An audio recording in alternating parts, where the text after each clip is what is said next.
Welcome to education hub.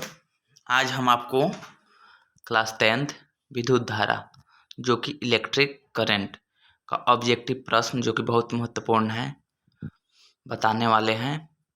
इस type का विद्युत धारा से प्रश्न आता है हर साल एग्ज़ाम में और इस साल भी आने वाला है, तो इसको अंत तक अच्छे से देखिए और जिस क्वेश्चन का आंसर मालूम हो उसका आंसर आप बताइए कमेंट में। चलिए तो प्रश्न स्टार्ट करते हैं। पहला प्रश्न है, विभवांतर का एसआई मात्रक क्या होता है? अथवा ये भी पूछ सकता है, निम्नलिखित में कौन विद्युत विभवांतर का एसआई मात्रक है? तो आप लोग पढ़े होंगे जो विभवांतर है उसका एसआई मात्रक क्या होता है। तो विभवांतर का एसआई मात्रक बताइए आप। तो विभवांतर का एसआई मात्रक होता है वोल्ट, जो ऑप्शन किस में है? ऑप्शन डी में है। तो क्या होगा विभवांतर का एसआई मात्रक? वोल्ट होगा, तो ऑप्शन डी हो जाएगा। चलिए अगला प्रश्न देखा जाए। विद्युत प्रतिरोधकता का एसआई मात्रक क्या किसका? विद्युत प्रतिरोधकता का एसआई मात्रक अथवा किसी चालक में प्रतिरोधकता का मात्रक क्या होता है? तो आप लोग जानते हैं ओम इंटू मीटर होता है। क्या होता है? Ohm into meter. नहीं जानते होंगे, पढ़े तो जरूर होगा, अगर बुक अच्छे से पढ़े होंगे तो आपको मालूम होगा जो विद्युत प्रतिरोधक का एसआई मात्रक क्या होता है। तो ओम इंटू मीटर, जो प्रश्न का आंसर हो जाएगा बी, जो ऑप्शन बी में है, ओम इंटू मीटर। चलिए, क्योंकि प्रतिरोध। अगला प्रश्न को देखा जाए। निम्नलिखित में कौन विद्युत का सुचालक है? देखिए ऑप्शन 4 दिया है यहाँ पे, सल्फर, प्लास्टिक, आयोडीन एवं ग्रेफाइट। तो जानते हैं सल्फर, प्लास्टिक एवं आयोडीन क्या है? सुचालक नहीं है, कुचालक है। जो ग्रेफाइट जो कि हीरा का अप्रूफ होता है वो क्या होता है? सुचालक होता है। आप लोग एग्जाम्पल में जैसे पेंसिल देखे होंगे उसमें ग्रेफाइट आता है, उससे विद्युत का वो सुचालक होता है। अगला प्रश्न है, निम्नलिखित में कौन विद्युत का सबसे अच्छा चालक है? यहाँ पे 4 ऑप्शन दिया गया होगा, देख लीजिएगा। चांदी, लोहा, नाइक्रोम, रबर। तो आप लोग को मालूम हुआ कि चांदी सबसे ज़्यादा जो है विद्युत का अच्छा चालक होता है, जो ऑप्शन ए में दिया गया है। अगला प्रश्न देखा जाए, अमीटर में निम्नलिखित में किसे मापा जाता है? देखिए यहाँ पे ऑप्शन 4 है। एमीटर से क्या नापा जाता है? धारा, आवेश, विभव एवं विद्युत शक्ति। तो इसका आंसर क्या हो जाएगा? तो अमीटर से हमेशा धारा नापा जाता है, जो ऑप्शन ए में दिया गया है। अगला प्रश्न देखा जाए, किलोवाट घंटे यानी KWH लिखा जाता है, वो किसका मात्रक है? KWH जो है वो किसका मात्रक है? तो विद्युत धारा का, समय का, विद्युत ऊर्जा का, विद्युत शक्ति का। तो ये किसका मात्रक हो जाएगा? तो ये जानते होंगे विद्युत शक्ति जो होता है KWH, आप लोग मीटर में भी देखे होंगे रीडिंग होता है, तो KWH यानी विद्युत शक्ति का ऑप्शन डी हो जाएगा। अगला प्रश्न है, किसी चालक की विद्युत प्रतिरोधकता निर्भर करती है। तो जो चालक है उसमें क्या? चालक की लंबाई पर, चालक के अनुप्रस्थ काष्ठ के क्षेत्रफल पर, चालक के पदार्थ के प्रकृति पर। तो आप लोग जानते हैं कि ये तीनों पर करती है, तो इनमें से सभी जो ऑप्शन डी में दिया गया है वही हो जाएगा।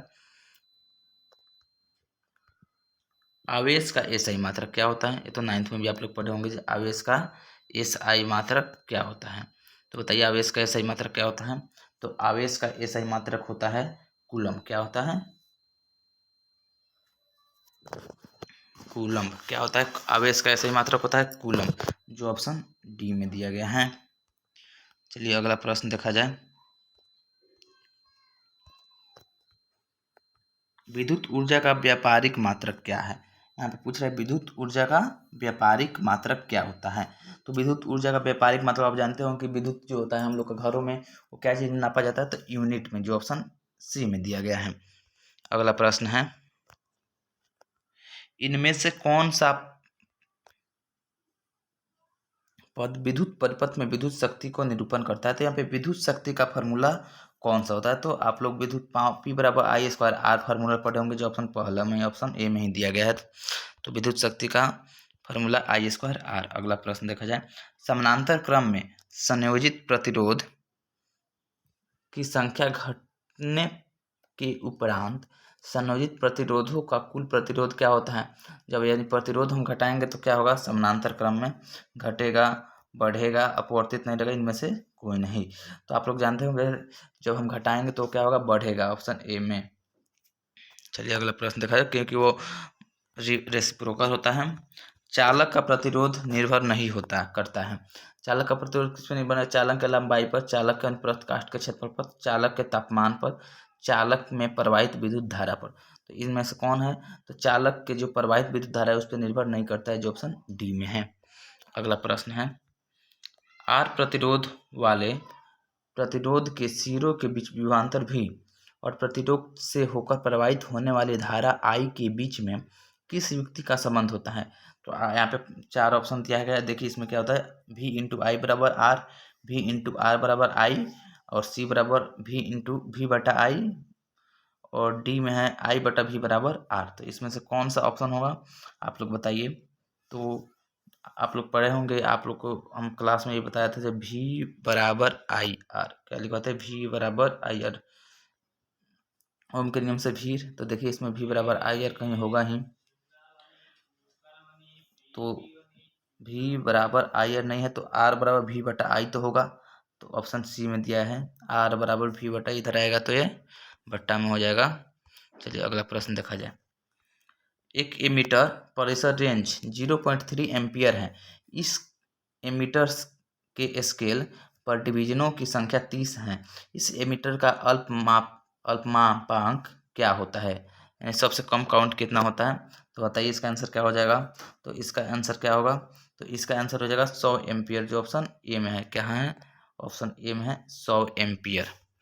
अगला प्रश्न है, एक प्ररूपी क्या है, एक प्ररूपी सौर सेल कितना विद्युत विभवांतर विकसित करता है? जो प्ररूपी सौर सेल है वह कितना विभवांतर करता है? तो वो होता है 0.5 टू 1.0 वोल्ट के बीच में रखता है। अगला प्रश्न है, श्रेणी क्रम में प्रतिरोधों का समतुल्य प्रतिरोध हमेशा क्या होता है? घटक प्रतिरोध में से सबसे कम मान वाले कम होता है। घटक प्रतिरोधकों के मध्यमान के बराबर होता है। घटक प्रतिरोधकों में से सबसे अधिक और सबसे कम मान वालों के बीच होता है। घटक प्रतिरोधकों के जोड़ के बराबर होता है। तो क्या होगा इसका आंसर? तो इसका आंसर हो जाएगा घटक प्रतिरोधकों के जोड़ के बराबर होता है, जो ऑप्शन डी में है। अगला प्रश्न है,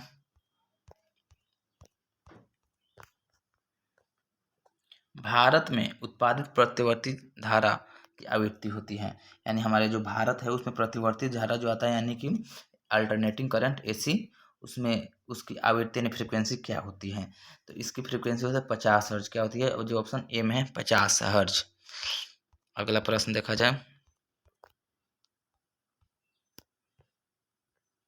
किसी वोल्ट मीटर के स्केल 0 वोल्ट और 1 वोल्ट के बीच 20 विभाजन चिन्ह है।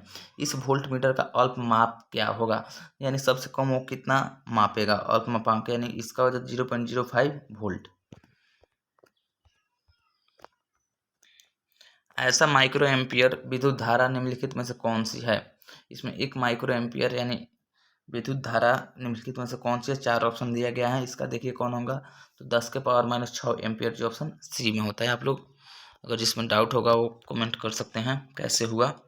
विद्युत बल्ब का तंतु किस धातु का बना होता है? तो बहुत बार पूछा हुआ है, जो कि सभी बच्चे जानते होंगे, टंगस्टन का बना होता है, जो ऑप्शन बी में है।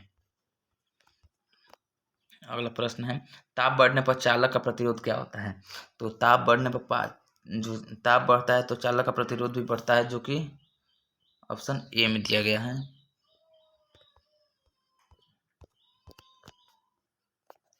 अगला प्रश्न है, विद्युत शक्ति का मात्रक क्या होता है? तो विद्युत शक्ति का मात्रक आप लोग बताइए क्या होता है। तो विद्युत शक्ति का मात्रक जानते हैं क्या होता है? P बराबर, इसमें से कौन होगा बताइए इसका आंसर। आप लोग कमेंट में कीजिए जल्दी, और बता के कमेंट कीजिए ए होगा या बी होगा या सी होगा या डी होगा। विद्युत शक्ति का मात्रक होता है वाट। क्या होता है? विद्युत शक्ति का मात्रक वाट, जो ऑप्शन डी में दिया गया है।